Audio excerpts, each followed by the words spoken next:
Frames create करता हूँ। Frames मतलब हमारे पास जस्ट पिक्चर होती है, और अगर हम उन पिक्चर्स को जैसे आफ्टर इफेक्ट में इंपोर्ट करते हैं तो as a animation clip. For example आप लोगों ने देखा होगा अक्सर बुक वगैरह में या नोटबुक्स वगैरह में पूरी स्टोरी लिखी रहती है, हर एक फ्रेम लिखा रहता है, और जब उस बुक को फास्टली प्लेस करते रहते हैं तो as a animation as a video time play हो रहा है। ठीक है, सेम इसी तरीके से हमारा जो कैमरा होता है वो भी क्या कर रहा होता है, पिक्चर्स क्लिक कर रहा होता है। यानी जो वीडियो होती है वो बेसिकली वीडियो शूट नहीं होती होती, उस वीडियो में क्या होती है, एफपीएस हो रही होती है, फ्रेम्स पर सेकंड, यानी कितने फ्रेम्स क्लिक हो रहे हैं हमारे पर सेकंड जो हमारा कैमरा कर रहा होता है। और फिर जब उसको फास्टली प्ले कर रहा है तो एज अ वीडियो फॉर्म में प्ले होगा। तो ये काम हमारा यूज होता है। मैंने लास्ट टाइम बताया था शेयर एंड स्केच का, सर्च करा था, नहीं करा था? उससे आइडिया होता है आप लोगों को कि बेसिकली फ्रेम टू एनिमेशन होती है किस तरीके से, और मोशन स्केच का क्या काम है। नहीं करते सर, ट्राई करिएगा। बेसिकली हम फ्रेम्स क्रिएट करते हैं, और आज की क्लास में हम फ्रेम टू एनिमेशन को इजीली समझने के लिए क्रिएट करेंगे बटरफ्लाई एनिमेशन। अब इसमें होता क्या है कि हम एक बटरफ्लाई डाउनलोड करेंगे, वेक्टर पीएनजी कोई से भी फॉर्मेट डाउनलोड कर सकते हैं, और हम उसकी फ्रेम क्रिएट करेंगे। जैसे कि बटरफ्लाई मूव किस तरीके से होती है, उसकी विंग्स ओपन एंड क्लोज हो रहे होते हैं। आप कोई से भी बर्ड या कोई सी भी आप इस टाइप की एनिमेटेड इस टाइप की इमेज यूज कर सकते हैं। ये आपका पोर्टफोलियो इम्पैक्ट करता है इससे। अब बेसिकली हम एक इमेज को डाउनलोड करेंगे, अब हम उसकी फ्रेम क्रिएट करेंगे, यानी हम पहले उसके विंग्स यूज करेंगे, फिर विंग्स ओपन करेंगे, और जैसे हम उन फ्रेम्स को आफ्टर में इंपोर्ट करेंगे तो क्या हमारे पास होगा, एज अ एनिमेशन भी होगा। इसी को बोला जाता है फ्रेम टू एनिमेशन, और इसको फ्लैश एनिमेशन भी बोलते हैं। इसको फ्लैश एनिमेशन भी बोला जाता है। अब मुझे एक बटरफ्लाई डाउनलोड करने की नीड है, और याद रखिएगा मुझे बटरफ्लाई के विंग्स को मूव करना है। यानी विंग्स तो शुरू में बाय डिफॉल्ट ओपन होंगे, ये क्लोज होंगे, तो मुझे क्या करना है, उन विंग्स को इस तरीके से प्ले करने के वो हल्के हल्के करके आऊँ क्लोज, और बाद में वापसी क्या हो जाए ओपन। तो मुझे बॉडी अलग चाहिए और विंग्स अलग चाहिए, ताकि हम इजीली इनको एनिमेट कर सकें। तो मुझे कौन सा फॉर्मेट डाउनलोड करना पड़ेगा, बता सकते हैं कोई? हम करेंगे वेक्टर फॉर्मेट डाउनलोड, ताकि हम विंग्स और बॉडी को इजीली अलग अलग कर सकें। हम फोटोशॉप में भी कर सकते हैं, लेकिन उसमें हमारा इतना क्लियरली काम नहीं है। तो मैं वेक्टर फॉर्मेट डाउनलोड करूंगा ताकि हम अनग्रुप करके इजीली एडिट कर सकें। मैं मैकबीजी यूज कर रहा हूँ।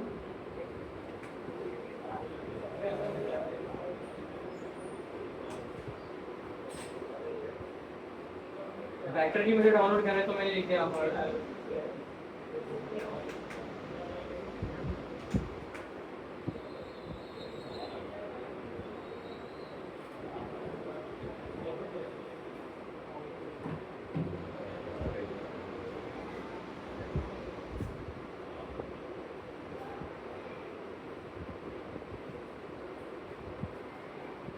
एक बार लाइसेंस टाइप करके फ्री लाइसेंस टैग लगा देंगे।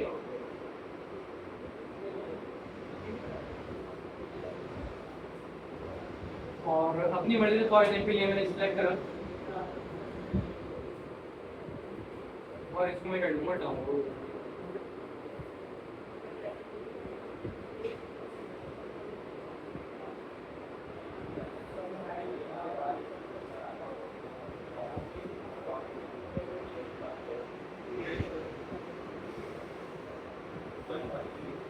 अब डाउनलोडिंग कंप्लीट होने के बाद मेरे पास जिप फाइल आ गई। अब मैं इसको डबल क्लिक करके एक्सट्रैक्ट करूँगा।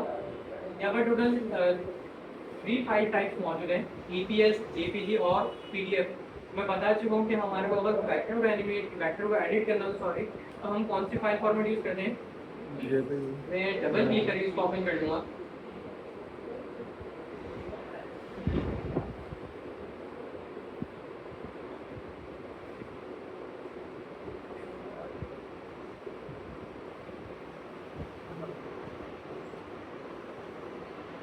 और जो आपके पास फ्लैश एनिमेशन होती है, इसमें मेनली आपका फ्रेम्स का काम होता है। जितने आपके ज़्यादा फ्रेम्स होंगे उतनी स्मूथ एनिमेशन होगी। लेकिन इसको फ्लैश एनिमेशन इस वजह से बुलाते हैं क्योंकि इसमें कम फ्रेम हम यूज़ करते हैं, मेरी कोई भी चीज़ स्मूथली मूव नहीं होती। अगर आप जो मैंने यूट्यूब चैनल बताया, अगर आप वो वीडियोज़ देखेंगे, वो कैरेक्टर एनिमेशन देखेंगे, तो आपको आइडिया हो जाएगा फ्रेम टू एनिमेशन का। और आपको ये भी आइडिया हो जाएगा कि उसकी जो वीडियो अपलोड होगी वो कितने टाइम बाद क्यों अपलोड होती है। अब इलिस्ट्रेटर ओपन करने के बाद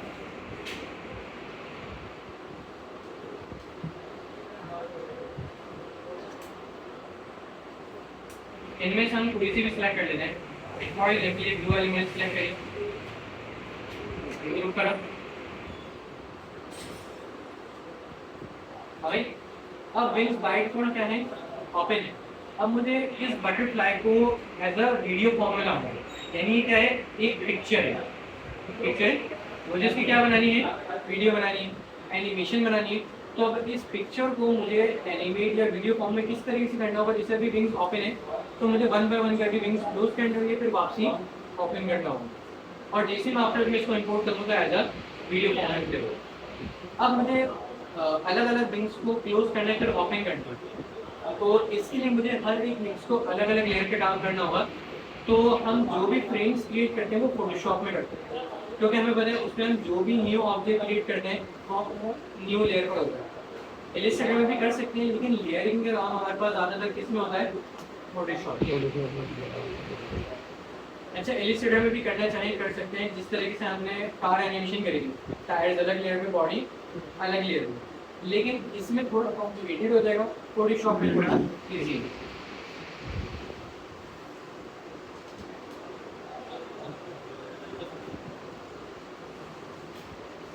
मैंने इलिस्ट्रेटर फाइल इस वजह से डाउनलोड करी है ताकि हम अनग्रुप करके विंग्स और बॉडी को अलग अलग कर सकें, ठीक है।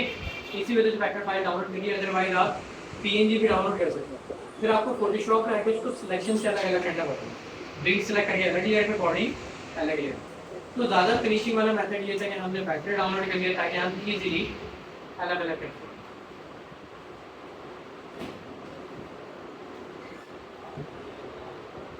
फोटोशॉप ओपन करने के बाद यहाँ पर जो मैं कैनवस क्रिएट करूँगा हम किस साइज से करेंगे, 1920 बाय 1080, क्योंकि हमारा ये कॉम्पोजिशन भी क्लियर है। मैंने क्रिएट करा,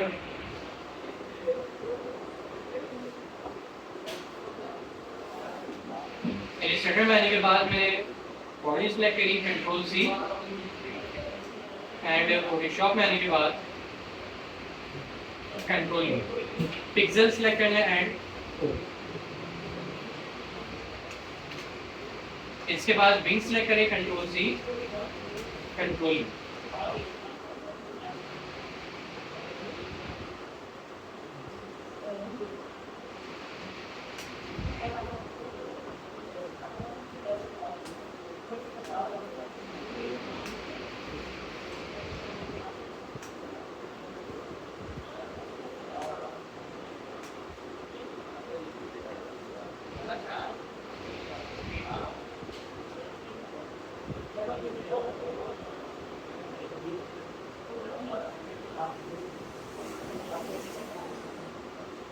अब विंग्स यहाँ पर प्लेस करने के बाद अब मेरे पास टोटल विंग्स के कितने फ्रेम मौजूद है, कितनी पिक्चर मौजूद है, एक ही पिक्चर मौजूद है। अब मुझे क्या करना है, इसकी मल्टीपल पिक्चर्स बनानी, यानी मल्टीपल फ्रेम्स बना रहे हैं। जैसे कि अभी हमारे पास एक फ्रेम है यानी ओपन है, अब मुझे हर एक फ्रेम बनाने यानी इसको लाइट लाइट करके क्लोज करना है, फिर वापसी ओपन। तो मुझे बता सकता है अभी हमारा प्रोसेस किस तरीके से होगा। फोटोशॉप तो पड़ा है, मुश्किल नहीं है।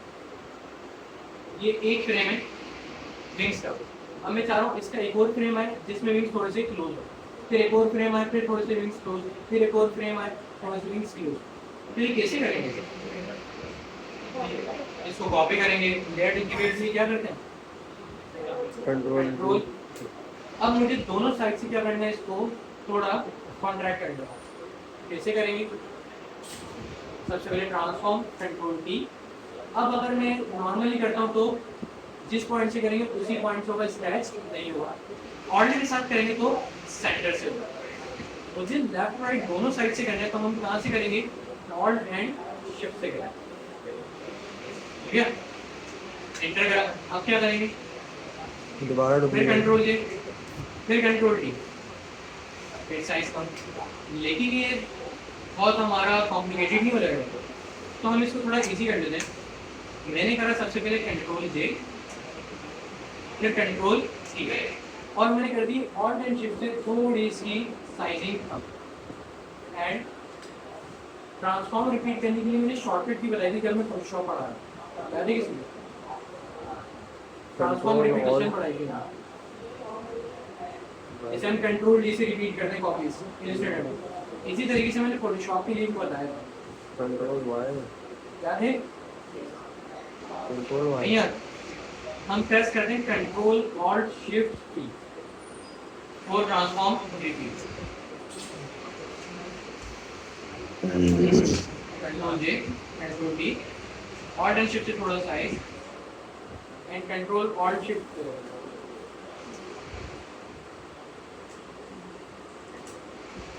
आई थिंक इसमें पुराना वर्जन मौजूद है शायद इसमें काम ना करे लेकिन फिर भी मैं देख लेता हूँ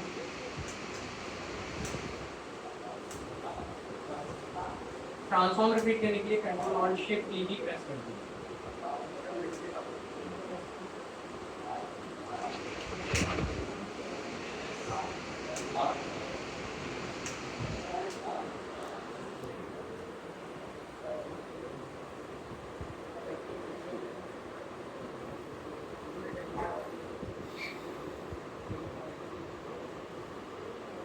ये शॉर्टकट भी हो सकता है अपडेटेड वर्जन में हो क्योंकि मैं 2022 या 2023 वर्जन यूज करता हूँ शॉर्टकट की रिपीट करने की कंट्रोल ऑल्ट शिफ्ट टी ही होती है अभी जैसे कि मैंने रिपीट करा ना कंट्रोल ऑल्ट शिफ्ट टी जैसे आप प्रेस करेंगे तो वो रिपीट होने लग जाएगी कॉल फिलहाल इसमें नहीं होगी तो हम मैनुअल ही करना पड़ेगा मुझे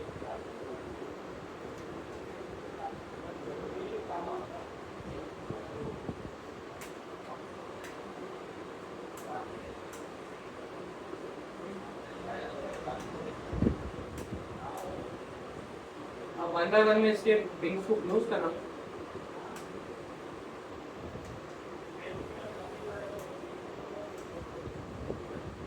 कुछ इस तरीके से मैंने इसके फ्रेम्स क्रिएट कर दिए यानी एनिमेशन के लिए भी तो कुछ इस तरीके से होगी कि पहले विंग्स क्लोज होंगे फिर क्या होंगे लाइट लाइट करके ओपन ऐसे फिर वापसी क्या हो जाएगी क्लोज तो मैं दोबारा इसको क्लोज यहाँ नहीं करूँगा मैं फिलहाल एक्सपोर्ट करूँगा यहाँ अगर मैं करूँगा तो लंबी हो जाएगी काफ़ी क्योंकि कंट्रोल की लंबा प्रोसेस हो रहा है मैंने इजी मेथड बताया है जो कि इस वाले फोटोशॉप में काम नहीं कर रहा कंट्रोल ऑल्ट शिफ्ट की ट्रांसफॉर्म रिपीट की शॉर्टकट की अब यहाँ पर हम क्या करेंगे मुझे एक्सपोर्ट करना है और वो भी पीएनजी फॉर्मेट है इसमें करना है पीएनजी जो भी एनिमेशन की होती है ना वो पीएनजी में किया जाती है तो मुझे बताया कि मुझे एक्सपोर्ट किस तरीके से करना होगा फाइल में जाके एक्सपोर्ट फिर एक्सपोर्ट एज वो ऊपर लिखा हुआ है ना लेयर्स टू फाइल्स में सी अब मैं चाह रहा हूँ कि मेरे पास ये मैंने पहले पढ़ाया था ना हमने कब पढ़ा था जब हमारे को लेयर्स को फाइल में कन्वर्ट करना होगा कौन सी क्लास में पढ़ाया था फिग्मा की क्लास में पढ़ाया था अभी कब काम आता है हमारे जैसे कि मेरे पास ये टोटल 1 2 3 4 5 6 7 8 लेयर्स अब मैं अगर इनको वन बाय वन एक्सपोर्ट करूँ तो जो मेरे पास मेथड होता है वो कंट्रोल ऑल्ट शिफ्ट एस होता है एक एक्सपोर्ट होगी फिर दूसरी एक्सपोर्ट होगी तीसरी एक्सपोर्ट होगी इसमें टाइम लगेगा तो मैं चाह रहा हूँ मेरे पास जितनी लेयर है वो सारी फाइल में कन्वर्ट हो जाए वो फाइल जेपीजी भी हो सकती है पीएसडी भी हो सकती है पीएनजी भी हो सकती है वो आपकी मर्जी आप किसमें करना है तो इसका मेथड क्या होता है आप आते हैं फाइल में एक्सपोर्ट में ऑप्शन आ रहा है लेयर्स टू फाइल यानी जो भी लेयर होंगे वो किसमें कन्वर्ट हो जाएंगी फाइल अब किस फाइल में करना ऑप्शन आ रहा है फाइल टाइप बाय डिफॉल्ट क्या है पीएसडी मुझे किस फॉर्मेट में करना है पीएनजी चेक लगा दूंगा पीएनजी और लोकेशन वेट करने के इसको मैं डेस्कटॉप पे करना चाह रहा हूँ एक फोल्डर में बना लेता हूँ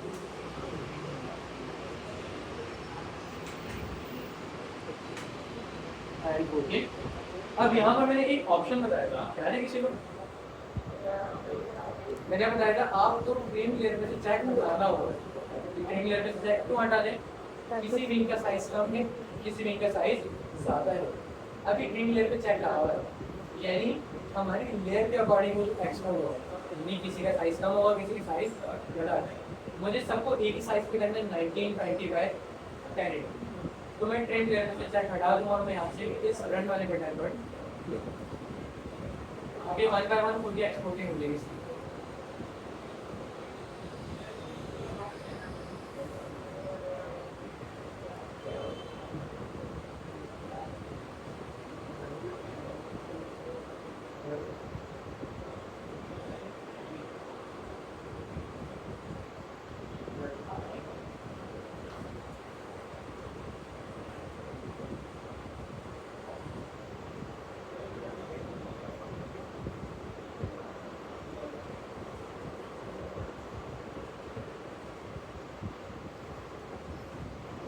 कुछ इस तरह की सारी हमारी लेयर्स वन बाय वन,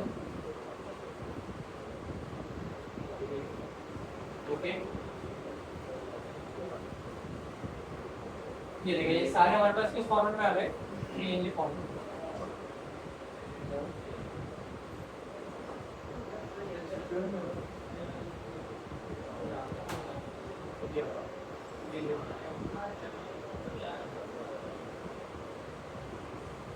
अच्छा अब यहाँ पर मेरे पास ये हमारा फर्स्ट फ्रेम होगा, ऐसे ही ना, फर्स्ट फ्रेम है।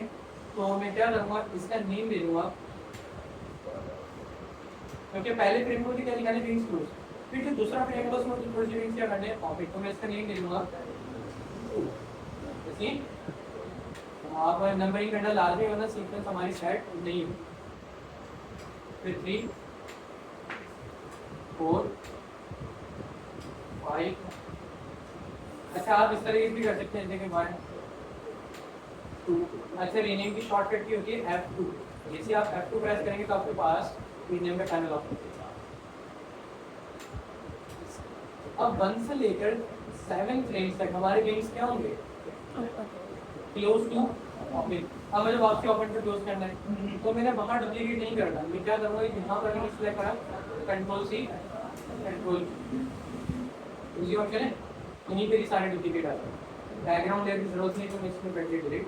अब जो हमारे पास कॉपी है 7 कॉपी, ये हमारा कौन सा हो जाएगा 8। 6 कॉपी हो जाएगा 9।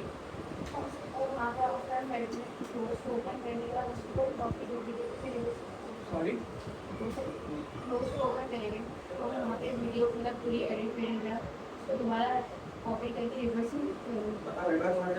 डायरेक्ट उसमें आफ्टर में आप रिवर्स तो बुझ लो, जैसे कि हम इनको एक्सपोर्ट करने पर आफ्टर में रिवर्स करेंगे, लेकिन ऐसा नहीं करना।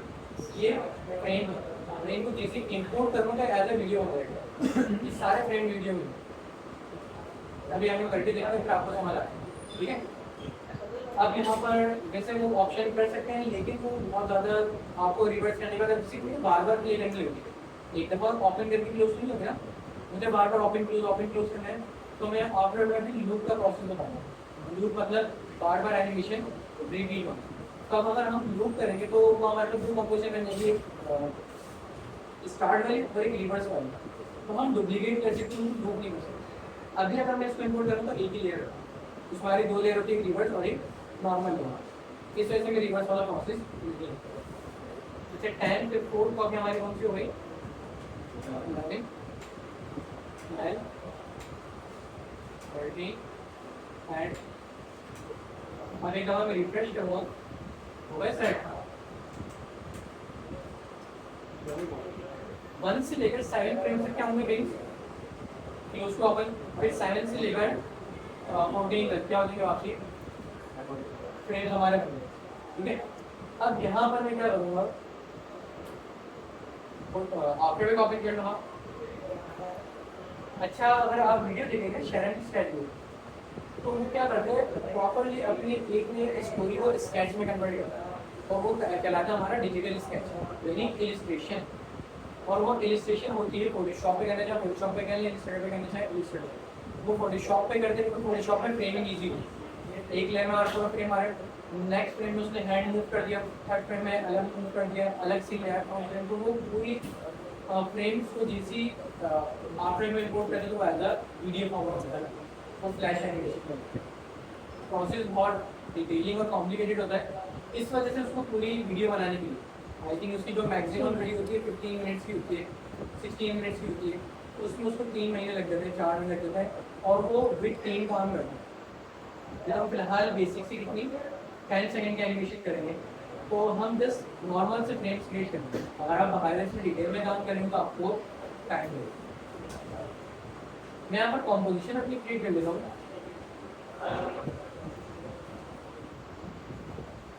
अब मेरे पास फ्रेम्स तो मौजूद है, अपने फ्रेम्स को क्या करना है, इम्पोर्ट कर दें।